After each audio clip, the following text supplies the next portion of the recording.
Kanisa ni toleo jipya la Adamu wa pili, yani Yesu. Kumbuka nilikwambia jambo la kwanza, Adamu ni muunganiko wa mwanamume na mwanamke. Kama nilivyosema pale nyuma tena kwamba Adamu wa pili pia, yani Yesu, ndani yake kulikuwa na mwanamke. Yule mwanamke ni kanisa. Pale msalabani ilikuwa ni sawa sawa na kile ambacho Mungu alifanya alipokuwa anamtengeneza mwanamke kutoka kwa mwanaume. Biblia inasema Mungu akamletea usingizi mzito mwanaume Adamu, akalala. Alipolala usingizi mzito, Mungu akaenda ndani ya huyu mwanaume, akachukua ubavu mmoja. Alipochukua ule ubavu mmoja, akamfanya, akaujazia nyama, ukawa mwanamke, ukawa mtu mwingine. Kisha Mungu akamwamsha Adamu, akamletea kwake huyo mtu aliyemfanya.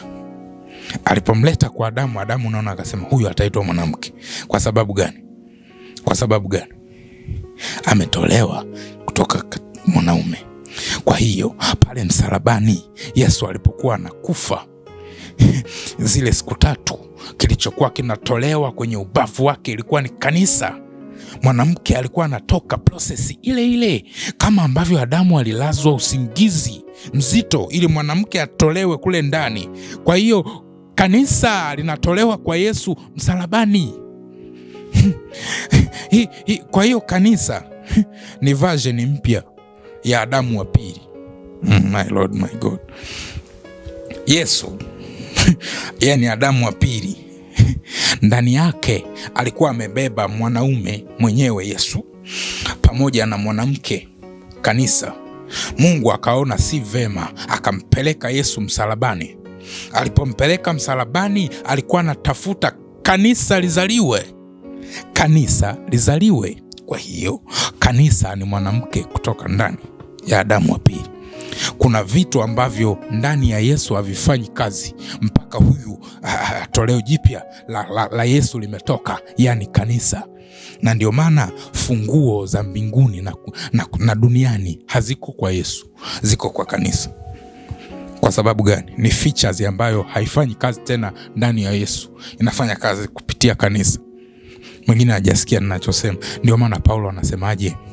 Ili sasa kwa njia ya kanisa hekima ya Mungu iliyo ya namna nyingi ijulikane na falme. Ili sasa kwa njia ya kanisa hekima ya Mungu iliyo ya namna nyingi ijulikane. Kwa sababu gani? Haiwezi julikana ni mpaka mwanamke yuko. Mtu anielewe kitu ninachosema. Ndio maana Biblia inasema hivi, utukufu wa mwanaume ni mwanamke, kujulikana kwa mwanaume ni mwanamke, heshima ya mwanaume ni mwanamke. Kwa hiyo heshima ya Yesu ni kanisa, kwa sababu ni system iliyoboreshwa kutoka ndani ya Yesu. Ukiweka Yesu ni mwanaume, akatolewa mwanamke, version iliyoendelea, version iliyoboreshwa kiwango, ilikatoka ndani ya Yesu, yani kanisa. Ndio maana anasema juu ya mwamba huu nitalijenga kanisa, milango ya kuzimu haitaweza. Ndio maana Yesu kwenye Ufunuo unaona anaonekana katikati ya vinara 7 vya taa. Maana yake nini? Katikati ya kanisa. Kwa sababu gani? Kanisa ndio nguvu ya Yesu duniani. Mtu hajanisikia kitu ninachosema. Kanisa ndio nguvu ya Yesu duniani. Kinachomchanganya shetani msalabani sio tu kwamba wewe ulisamehewa dhambi, kanisa lilitoka. My Lord, my God. Kinachomchanganya shetani pale msalabani sio tu ile damu ambayo kwa hiyo unasamehewa dhambi.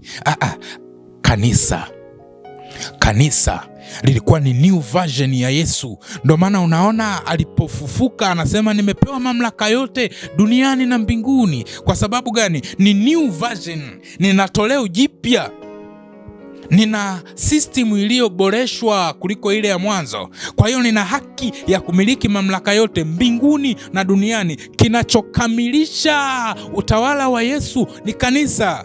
Mwingine anisikii kitu ninachosema. Na ndo maana kule mbinguni kuna harusi ya mwanakondoo. Biharusi ni kanisa.